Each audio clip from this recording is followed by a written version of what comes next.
Be sure you mute yourself there, Scott. Okay.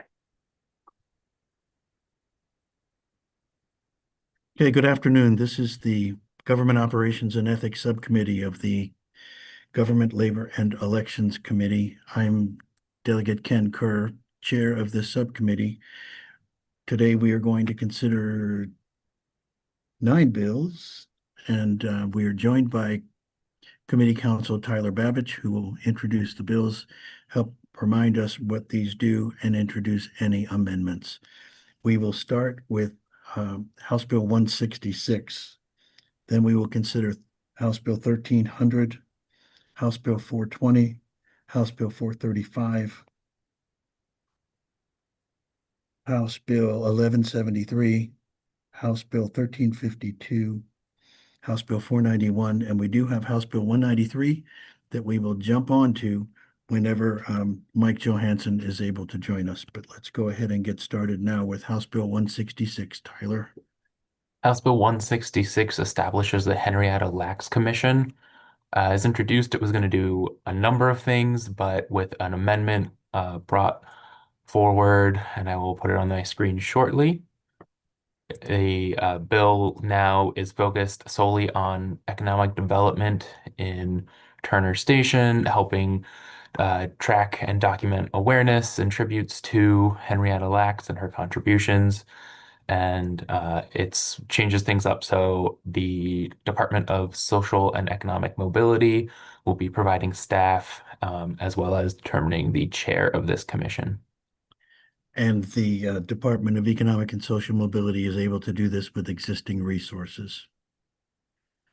Okay, do I hear a motion on the amendment? So moved. Second. All right, I have a motion to second. Any discussion on the amendments? Everybody understand what it does? All right, all in favor of adopting the amendment, say aye. Aye. All right, any opposed to the amendment? The amendment's been adopted. Move the bill as amended. Thank you, Delegate. Second. Motion and a second on the bill is amended. Any discussion on the bill? Delegate Lehman.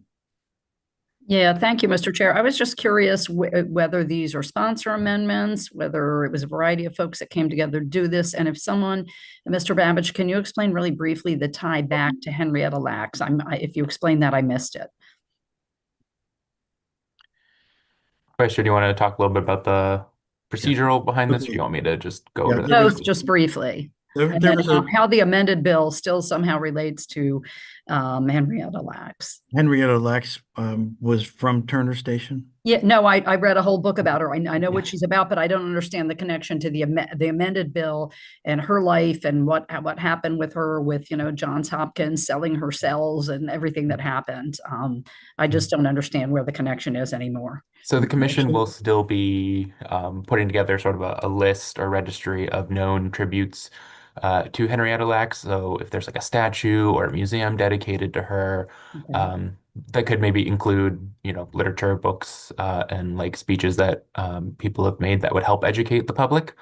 And all of that will then go to help support in different tourism publications. The Maryland tourism community will be encouraged to make sure that Henrietta Lacks is highlighted and make sure that people coming to visit the state will know about some of those tributes or historical points that they can visit. Okay, great. That's exactly what I was looking for. That's very helpful. And my understanding, it was a combination of the vice chair working with the sponsor and I think primarily Department of Social and Economic Mobility to work out these amendments and make sure everyone was on board. Excellent. Great. Thank you. Very, very helpful. Great bill. Thank you. Good. We have a motion and a second. All in favor of the bill as amended, say aye. Aye. Any opposition to the bill? All right, we'll move House Bill 166 onto the full committee with a favorable report of the subcommittee. House Bill 1300. Tyler. Yeah, just loading my notes. Sorry. House Bill 1300 makes a few revisions to the Maryland Commission for Women. For one, the executive director of the commission will now be part of state personnel service, skilled personnel service, and instead of an appointment or a special appointment. and the bill revises some of these specific work, excuse me, that the commission is tasked with. There's an amendment that clarifies that specifically that the executive director will be part of the skilled service within the state personnel management system, and it revises some of those duties and responsibilities that the commission will be taking on.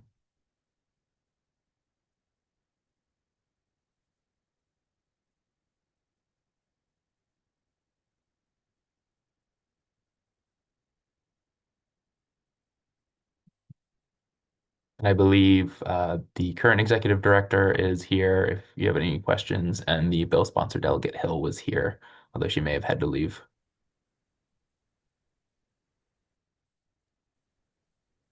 And I am going to exit, and I would ask that the executive director, Kelly, address any questions since we are aligned on the amendments and the goals of the bill. Thank you.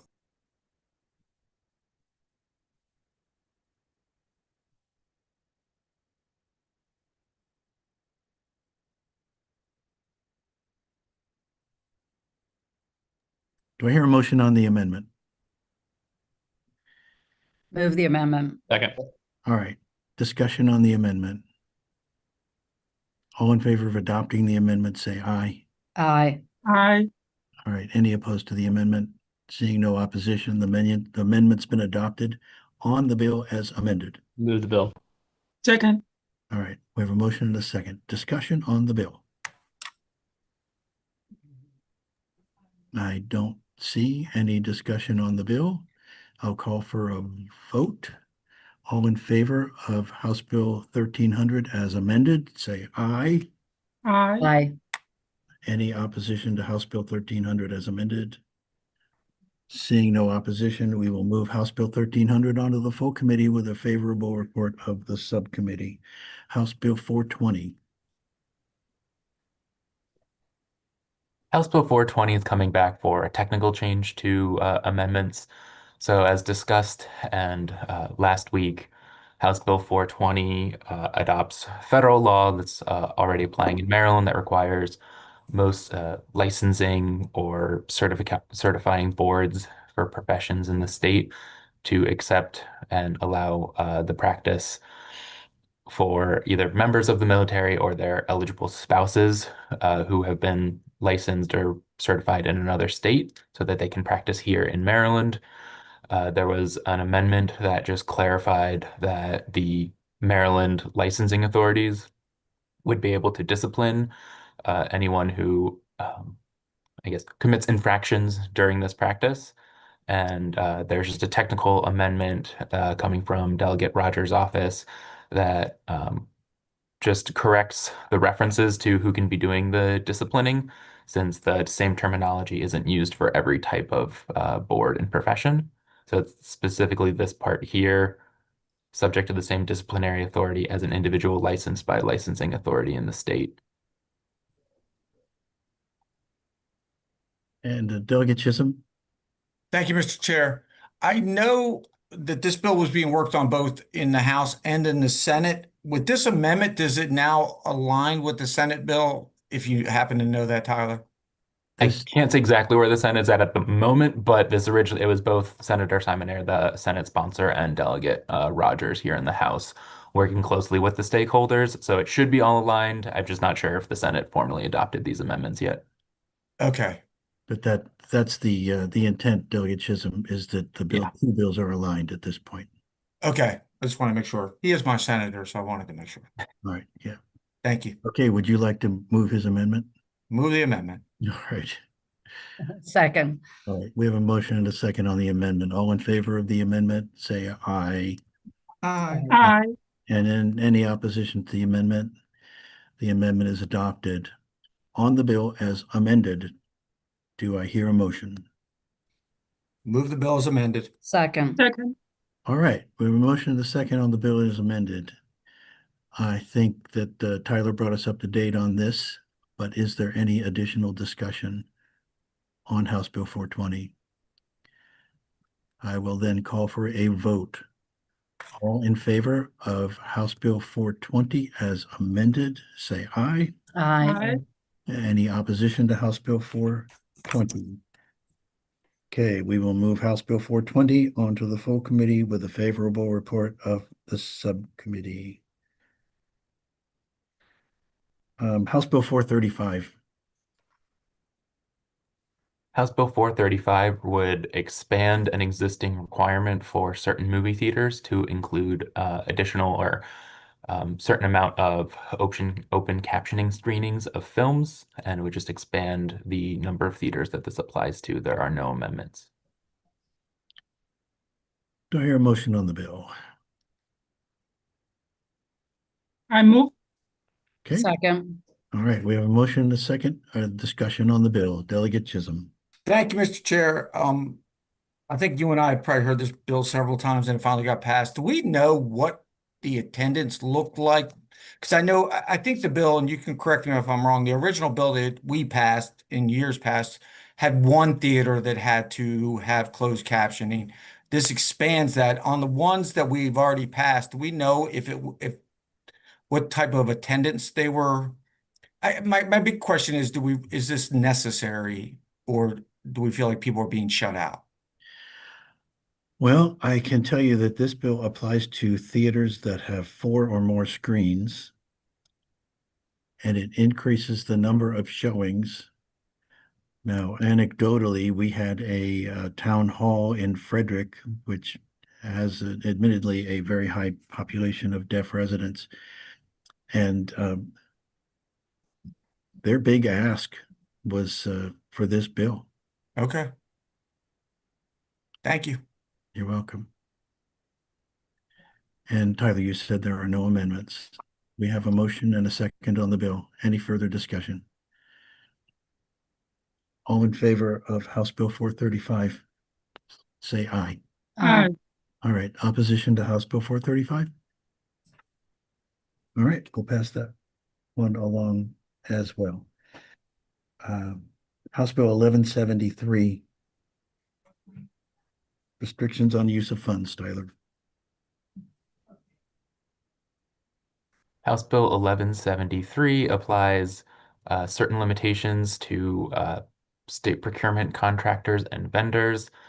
In short, they can't use state funds in order to support or oppose an employee organization that's looking to unionize, and it can't be discouraging or discouraging employees joining a union. And there are no amendments? None that I've seen. Move favorable. Second. Favorable motion and a second on House Bill 1173. Is there any discussion? Seeing none, I will call for a vote. All in favor of House Bill 1173, say aye. Aye. Okay, any opposition to House Bill 1173?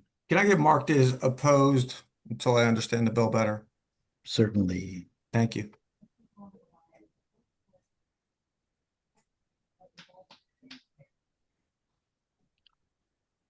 Okay, we have sufficient support to recommend House Bill 1173 to the full committee with a favorable report of the subcommittee. House Bill 1352.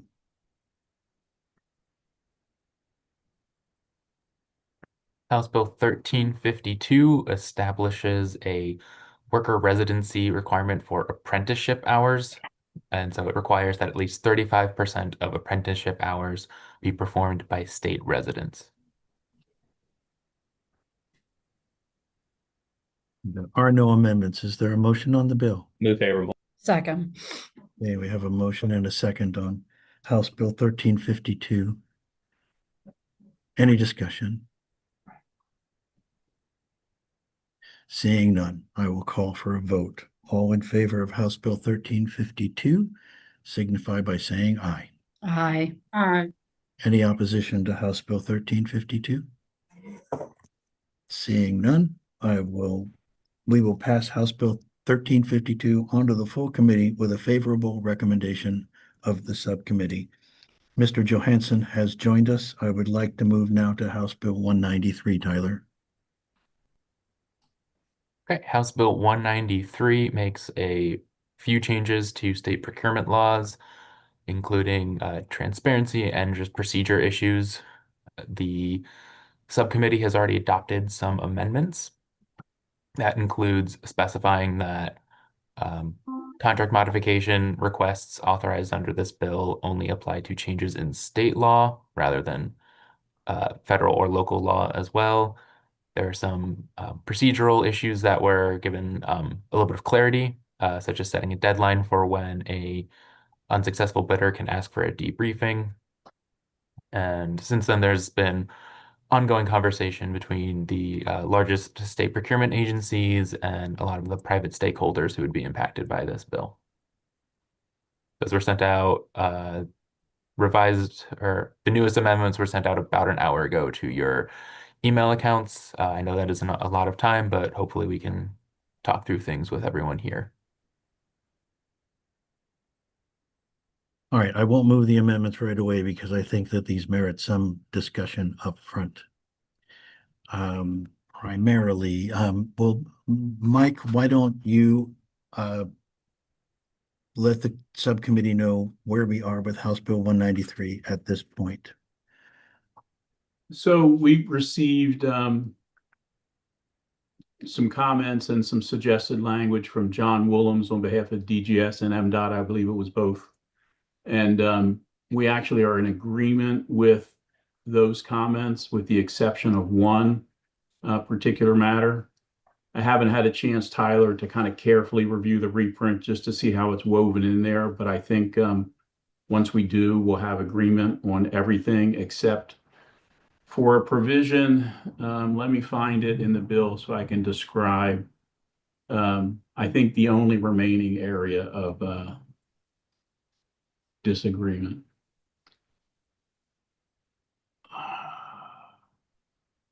Where's the actual bill?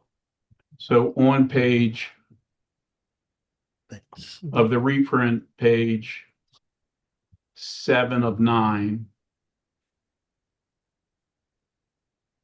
at the very bottom of the page going into 8 of 9.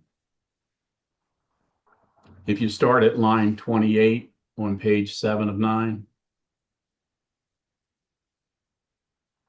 this provision has existed under current law, and it's only being slightly changed, which is good. And under current law, a contractor can only recover expenses looking back to a period of time when it has potential damages, not more than 30 days from when they file under current law. If you look at line 30, notice of a claim. So if I filed notice of a claim on November 1st, I'm not entitled to expenses earlier than October 2nd. So it sets a stake in the ground for the state's liability.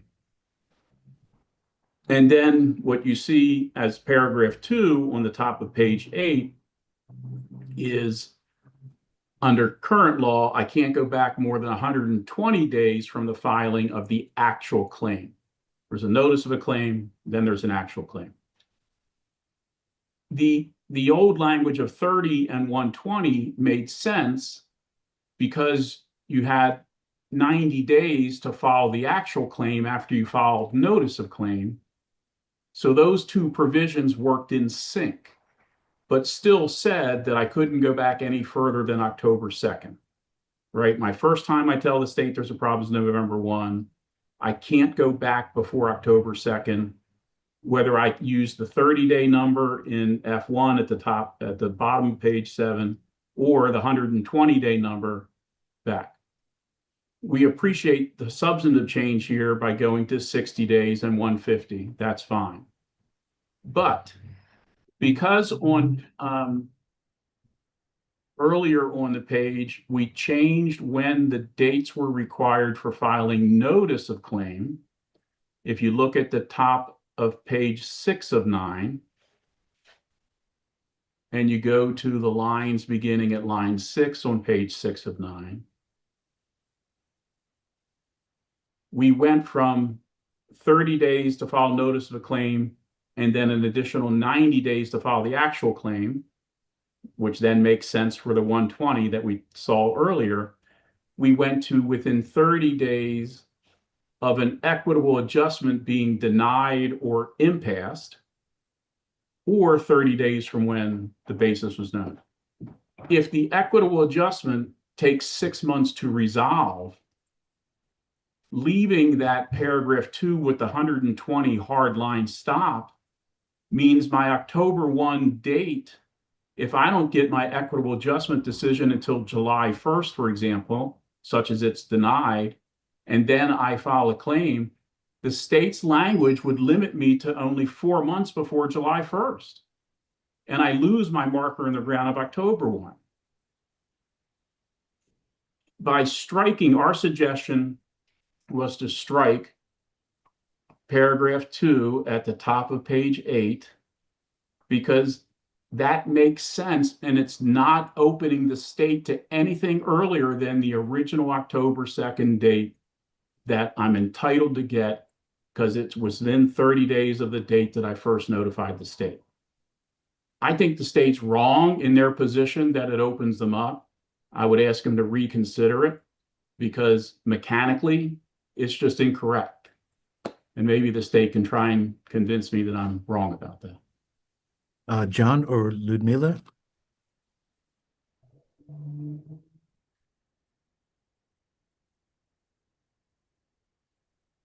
Do either of you want to respond to Mr. Johansson?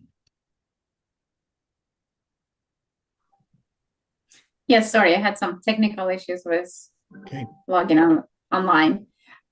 Yeah, so we had a very robust conversation with MDOT, and we both agree that without a time limit for paragraph F2, the exposure on the state side is very considerable. And it's kind of a similar situation with equitable adjustments, but we had the conversation where the state needs to have the flexibility to make the best possible decision that fits the specific situation and specific needs. This is a very similar environment where if things go wrong, if things take a very long time, the exposure to the state would be very, very significant. It could expand for months and months based on how long the equitable adjustment is going to take, based on other factors. So I understand there is a risk in both cases, right?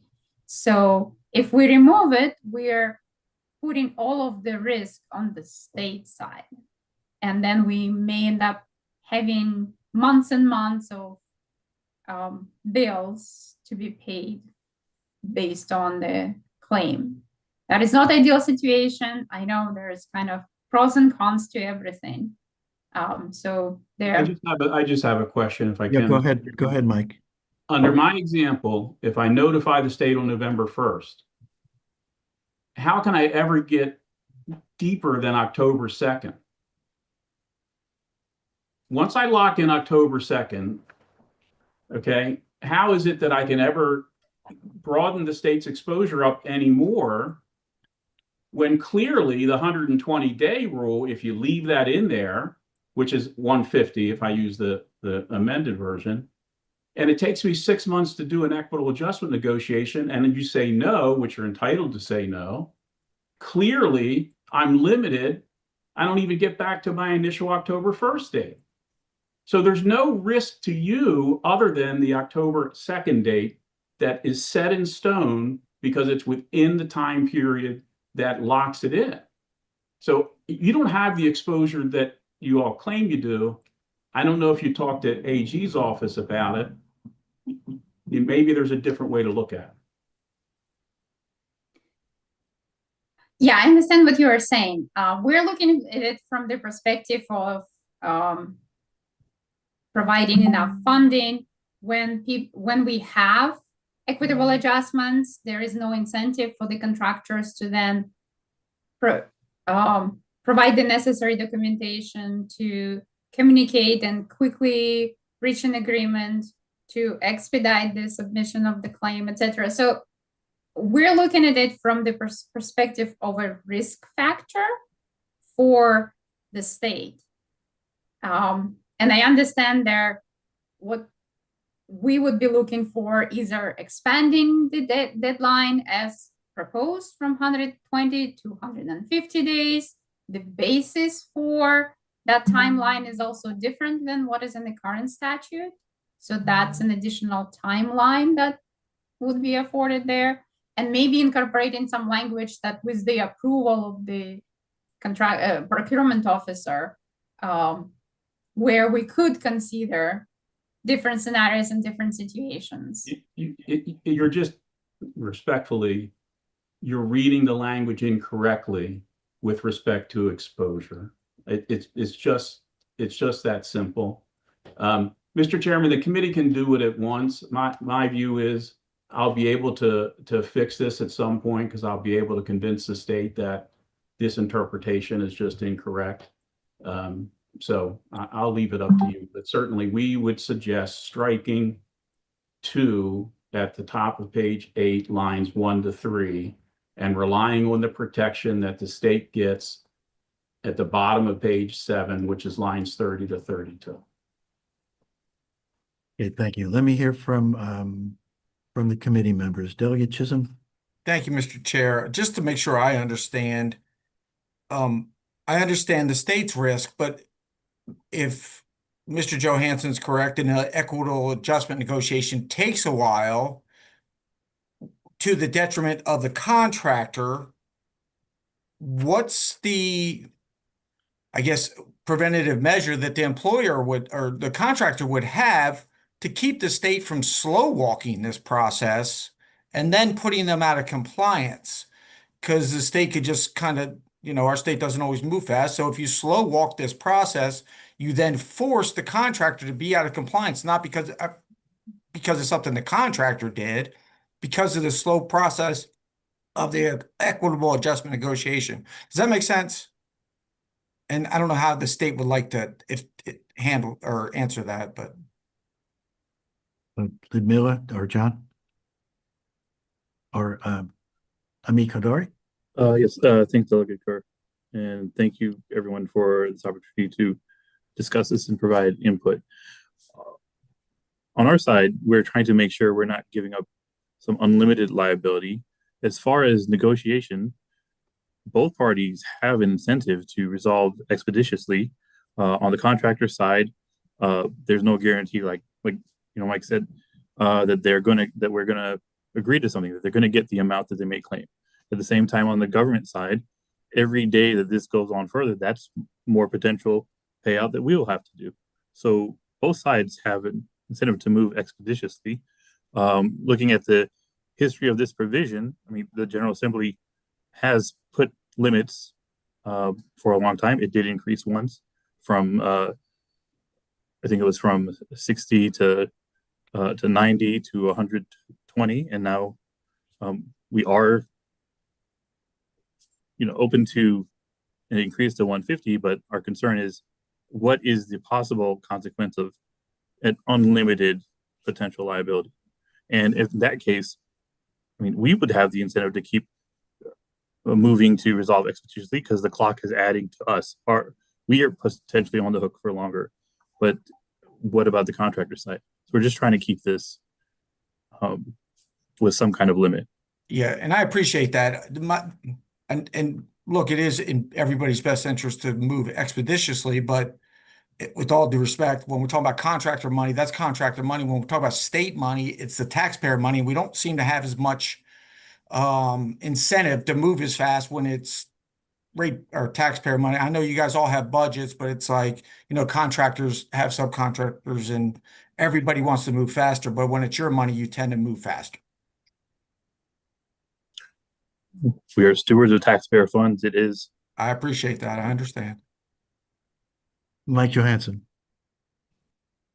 It can't be unlimited. It can't ever go back prior to October 2nd, which was 30 days before, under the old law, we told you there was a problem. If it's 6 months to negotiate, which everybody's trying to get resolved, but it can take a while, that language that you guys insist on retaining is punitive to the contractor even though you were on notice that there was a problem in potential expenses as of October 2nd. So one, it's not appropriate to say it's unlimited. It can't be unlimited. There's a date certain, no matter under using F1 language at the bottom of page 7, the date is certain. The only thing that could happen by insisting on paragraph 2 is that it limits the contractor to some period of time that's not October 2nd. That could be many months later, and you lose months of potential expense. The reason the current language of 1 and 2 work with 30 and 120 days is because you had 30 days to file notice of claim and then 90 days to file the actual claim, which got you to 120, which was the same date as October 2nd under the 30. That's why it works today. But because we've now created this intervening timeline related to the squishy period of trying to work out equitable adjustments, which the bill contemplates will happen, the paragraph 2 can only act to harm the contractor's interest, despite the fact the state knows its obligation dates back to October 2nd and not a day earlier than that. So that's the best way I can explain it. Not to belabor, this is clearly an important consequential provision. Our concern remains, what is the consequence of having no possible limit? We haven't, I don't think we've had enough time to fully hash this out and be fully comfortable with this. Something we could consider is a flexibility that if for some reason this takes a longer period of time and we get to where we're over this time limit, that there could be some discretion for the procurement officer to agree for more time. But an open-ended, unlimited liability, you're saying that because of the time frame that you've added in, that this has been obviated, but this has been in place and amended multiple times for many decades. So it seems we are hesitant to make such a significant change with such a possible consequence. And you're saying we're misreading. And if we are, then what is the risk to you? The risk is it'll be harshly applied against a contractor who put a stake in the ground for October 2nd. And in July, when the equitable adjustment is denied, they have now limited to 150 days and they've lost months of potential expense. That's the risk. And the status quo? And the reason the language worked is because we didn't have this squishy period of this equitable adjustment time frame waiting for a decision of denial or an impasse. So that it's just a new concept that F2 doesn't contemplate that gap in time.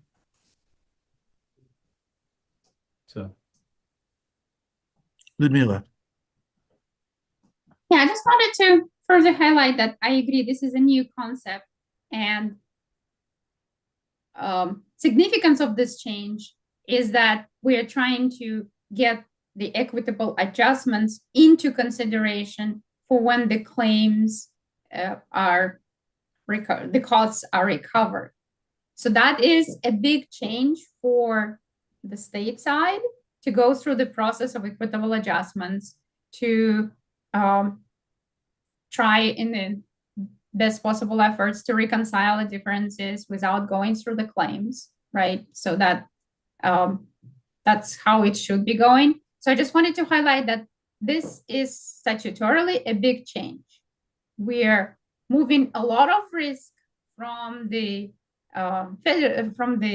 Maryland side, well, actually from the contractor side, and putting it on the state side. So right now, if you look at the statute, we're only looking at the claims. The statute would allow contractors to be reimbursed also for the time that they were negotiating the equitable adjustment piece. It's a huge change. What we're looking for is a middle ground that kind of balances the risks for both sides. Mike, is there an adjustment to the 150 that would address what it is you're trying to accomplish? any way I can find a way to get to October 2nd. But because the timing of when we reach an impasse on equitable adjustment or there's a denial of equitable adjustment is a moving target, I can't get there. But what I can assure everyone, and I'm trying to make this without, being too forceful, nothing in the language by removing F2, nothing changes October 2nd as being the earliest date that the contractor can get to. And the state's on notice that that's the earliest date. They're aware that there's a potential dispute, whether it's an equitable adjustment dispute or an actual claim. It's all there. They're aware of it. We are all then, trying to get to a resolution, but never go back further than that date. That's why the only thing that could happen if this language stays in is the contractor could be unfairly impacted if it chooses to go first with equitable adjustment. So what the contractor will do is just file a contract claim. And then we have a whole process and it gets to litigation at MSBCA, which apparently isn't what anybody wants. You want equitable adjustments to be resolved informally. Scott Livingston, do you have a perspective on this? You got to unmute, please.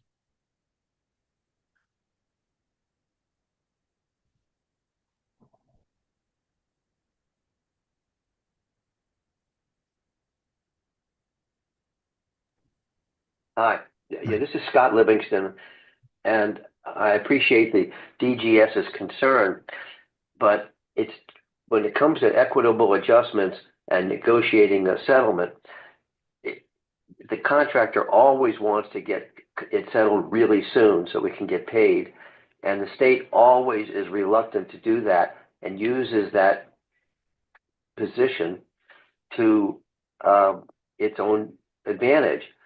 And so I think I'm sure that what Mike is trying to do is protect a contractor who counts on good faith on the part of the government, but it doesn't happen all the time. And when it does happen, like Delegate Chisholm said so crisply, is that the government slow walks it. And eventually the contractor finally gets paid maybe something, but it's already been 6 months or 12 months to wait for it. And I personally have had cases where the contractor finished the work and it took 5 years to recover the $850,000 that we finally got. If you happen to be other than a wealthy contractor, you can't deal with that. So what I would like to do is make sure that Mike Johansson's position is implemented. And if it turns out that everything is really bad for the state, well, then we'll change it next year. But I think it's a bit unfair to make it so in Mike Johansson's example that somehow when we finally resolve it a year later, we can't go back more than X days, and we never get back to the October 2nd date. Any response to that from DGS or MDOT? So welcome to any response from MDOT. We would refer back to the legislative history of this provision. The timeframes have been expanded over time. And when they were expanded, the fiscal notes noted that this is a matter of increasing the potential cost liability to the state. Well, Mike Johansson, let me ask you, if we adopt all of the amendments and we do not strike this provision, where does that put you at this point? It would probably mean that in order not to lose the ability to charge back to October 2nd, we would rarely use the equitable adjustment approach. We would simply file a contract claim to lock it in. And if the bill is still a good bill, there's still a lot of good things in it. So if you leave that language in there, but you leave it in at 150 days, it is an expansion. If you leave it in at 60 days in the paragraph 1, and I've got 5 weeks to convince everybody that maybe I'm right. And we'll fix it in the Senate. I was really hoping to send this over to the Senate with all the work done. Oh. there's always a chance that I'm wrong and the work is done. Okay, Has my bill heard? no, we haven't gotten to it yet. Okay. You said the work is done. I skipped. Okay, then do I hear a motion on the amendments? So moved. Okay, Second. all right, motion and second on the amendments. Any further discussion on the amendments? Mike? Just if you could leave Tyler with a little discretion to correct technical issues, if that's appropriate in your subcommittee, Mr. Chair. Yeah, we can work that way. And then Tyler can report to the full committee what those technical changes were, Mhm. if there are any that need to happen. Thank you. All right, all in favor of adopting the amendments, say aye. Aye. Okay, opposition to the amendments? Seeing none. On the bill as amended. Move favorable. Second. All right, I have a motion and a second on House Bill 193 as amended. All in favor, say aye. Aye. Aye. Okay, any opposition to House Bill 193 as amended? Then we'll move that on to the full committee Thank you. recommendation. Thanks. Let's move now to Delegate Hill's other bill, 491. And I just want to let everybody know that we're not going to get to 264 today. And we are, at the request of the Vice Chair of the Health Committee, holding that bill for a possible amendment. We'll take it up next subcommittee meeting. Tyler, please go ahead with 491. House Bill 941, public health, public buildings, hygiene products would require public restrooms in public buildings so restrooms that are generally accessible to the public in government buildings to provide adequate hygiene supplies, including menstrual products. There is an amendment, I believe inspired by concerns raised by DNR, and it would specify that public restrooms do not include a sanitary facility that contains only a composting toilet or a pit toilet. Move the amendment. Second. All right. Motion and a second on the amendments. All in favor, say aye. Aye. Aye. Opposition to the amendments? Okay, on the bill as amended, Move favorable. Second. Second. Delegate Chisholm. Thank you, Mr. Chair. So is this in all bathrooms? Yes, the agencies would have discretion to, probably put more menstrual products in some bathrooms than others, but it would apply to all bathrooms. So we're going to All put public- menstrual public bathrooms. products in men's bathrooms. Yes, and gender neutral bathrooms as well. Okay. Further discussion?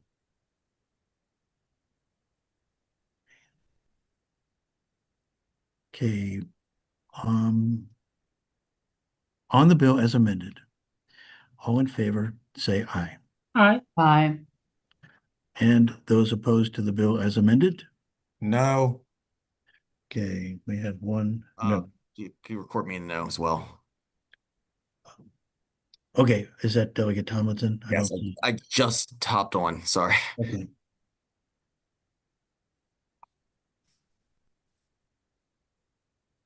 All right, I have Delegate Tomlinson, Delegate Chisholm as opposed. And that gets through the bills we're going to get to today. So Thank you, Mr. Chair. you're welcome, Delegate Hill. So we have 2 minutes to get down to the full committee. Okay. And with that, I will adjourn the meeting and see everyone in a few minutes. Thank you. Thank you.